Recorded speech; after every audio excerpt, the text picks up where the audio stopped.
Praise the Lord, saints. This is Elder Adrian Heyman looking at a particular episode that happened actually quite recently and even now is taking place, and what this really means for the United States. If anyone remember that was not that long ago that Japan was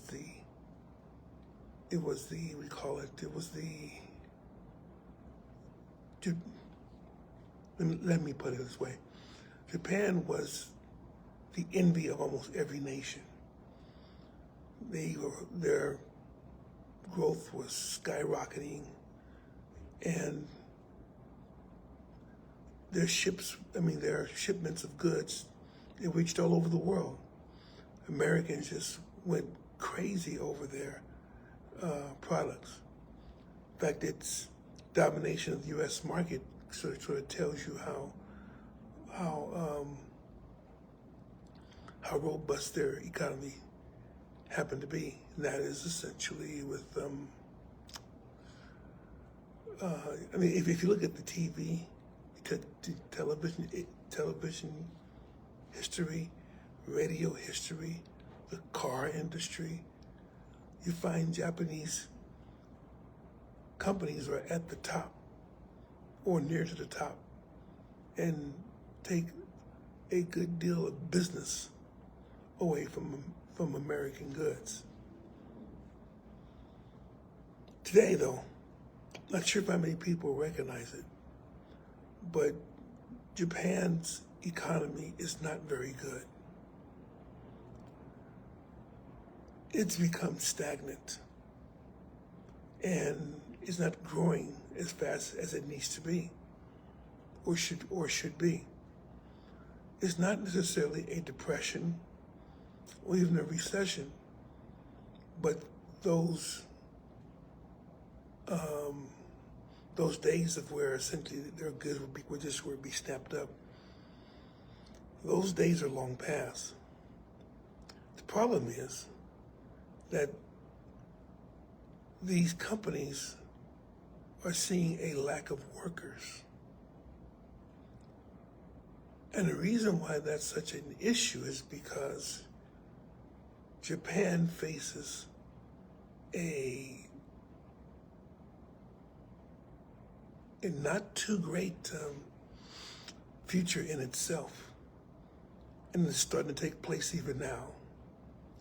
Because if you don't have the workers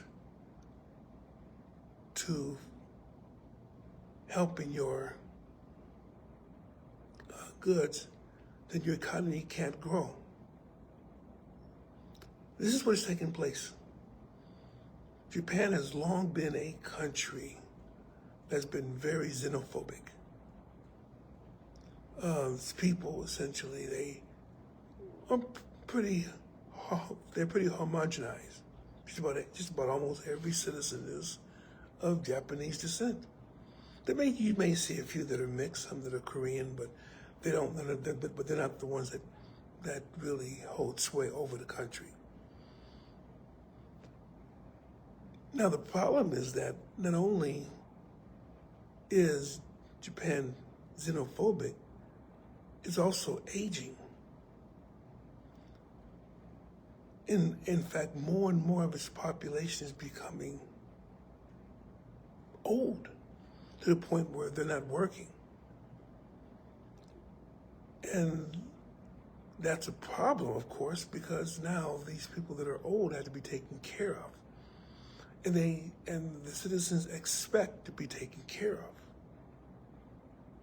Or else they lose, the politicians that are there, they lose their, if you don't take care of the aged, then you're going to lose in terms of your position, your political position, and your power. So these things have made the Japanese economy rather stagnant. And they really don't know how to solve this without putting the country in a lot of pain. Also, some of the reasons because they're not really, and this leads to the aging as well. Japanese are not having large families. They may have one child, they may have no children, but they're not replacing the population. In fact, population growth is either stagnant or is dropping. And one thing that, if you're a growing country, you do not want for your basic labor to be shrinking. The reason why I'm talking about the Japanese economy, and I'm sorry, this is Elder Adrian Heyman. The reason why I'm talking about the Japanese economy is because it's starting to happen to us. With the policies that we have put in place, and because of our pretty much, again, stagnant growth of our native population.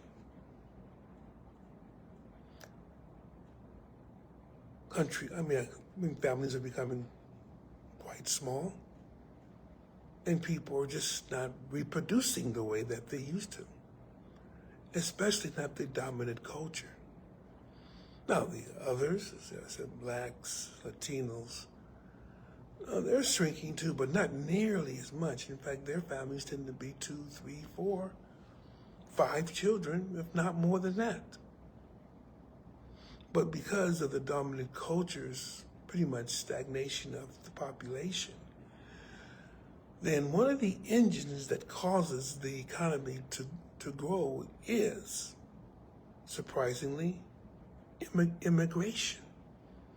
If you're not growing in terms of your basic population, then those that are coming in must be the ones that are contributing to the health of your country. And that's been taking place, which is why the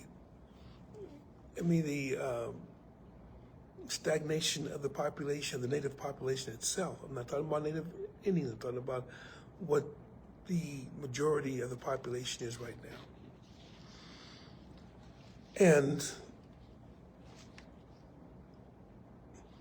But even with that, there's still going to be an issue. We know that we have immigration that's coming in, but because immigration is pretty much stopped by our policies, because we are also xenophobic to a degree, that we want the people that are here to leave, and we want those who are trying to come in not to come in. And I just don't know if we're ready for the consequences of this action. Because unless the major population begins to make babies, and that's probably why many of the far right are really proponents of larger families for the major population, for the major culture, and not just 1 or 2 children, but 3, 4, 5, 6. Well, that only happens if a large part of the population is dedicated to making children. And since that population has been more dedicated to working, then you see the beginnings of what is happening already to Japan. It's not quite there yet, but it's on its way, where our growth becomes stifled because, number one, of our lack of births, and number 2, because of our lack of immigration. And then because of also our country's age becoming collectively older, of which I'm probably one of those because I'm in my 60s. What you want to see, essentially, is a larger part of our country's infrastructure and our wealth being directed to feed the needs of the aged.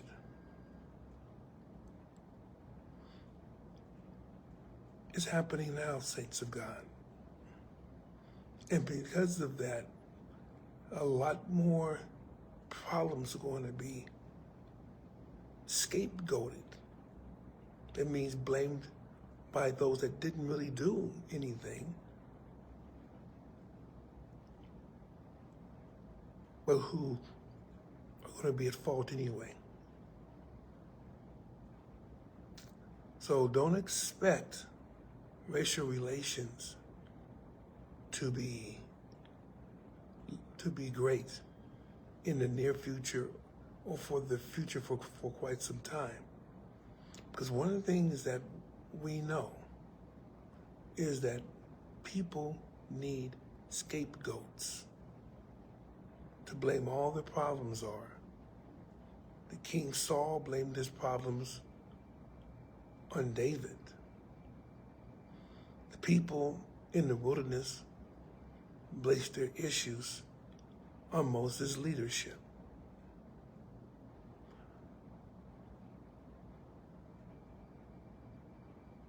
And essentially, if you look at even history, Germans blamed the Jews,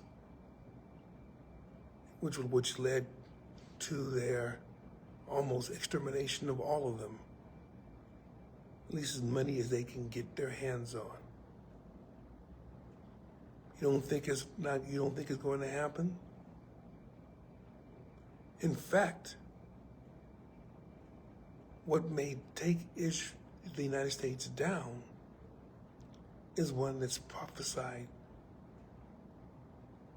in the Bible as the U.S. not being the country or even part of the alliance that ends up taking over the world. You don't hear about the United States. And it may not be that the United States is destroyed by nuclear weapons or conventional weapons, but its influence, which has already started, its influence around the world drops. And it's not just dropping, but becomes, we call it unavoidable and inevitable, because we have allowed our policy regarding immigration and regarding families to be self-destructive. Japan is a lesson, is going through a probably irreversible downturn. And if that's the case, then that means America's next. God bless you.